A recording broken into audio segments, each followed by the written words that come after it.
situation est, comme vous l'imaginez, plus que tendue. Elle est sous contrainte par à la fois les épidémies en cours, par à la fois le manque de personnel paramédical et les lits fermés qui impactent directement notre activité.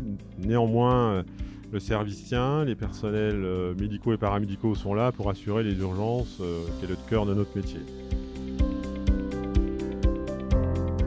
On veille à ce que le patient ou la patiente qui est dans ces situations d'attente n'attende pas si elle en a vraiment besoin, ou en tout cas de faire passer les patients en urgence prioritaire devant ceux qui peuvent attendre.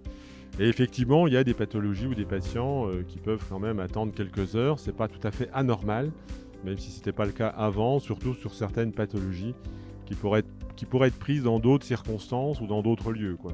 Ce qui fait qu'on est encombré, c'est un besoin de population de santé, en particulier des plus âgés, qui est énorme.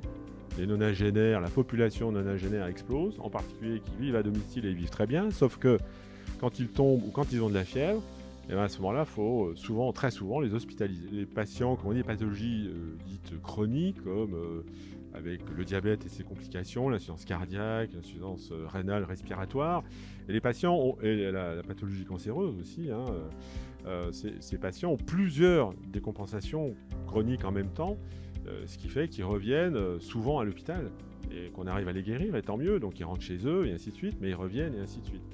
Et donc, c'est des patients qui sont fragiles, comme on dit.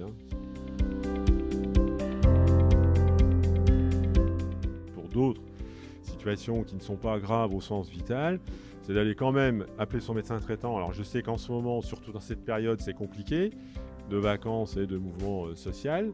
Néanmoins, c'est son médecin traitant, c'est les structures de type maison médicale de garde, c'est le 116 117 qui est la médecine libérale au téléphone et qui donne des conseils et des orientations. C'est toute cette filière-là, si vous voulez, à faire avant d'arriver aux urgences. Oui, c'est nos soignants. Ah, faut un mot sur eux quand même, parce qu'on est en grande difficulté, on en perd, que ce soit des soignants paramédicaux, des médecins aussi, qui s'épuisent. Donc ceux qui restent, ceux qui sont là, et ceux qui viennent aussi, il y en a encore qui viennent, les remercier pour leur sens du travail, la qualité du travail qu'ils font avec les moyens qu'ils ont, qui sont quand même insuffisants par ailleurs, vu la durée moyenne de passage, comme on dit, dans le service. Et ça, c'est quelque chose qui est extrêmement important à souligner et à valoriser.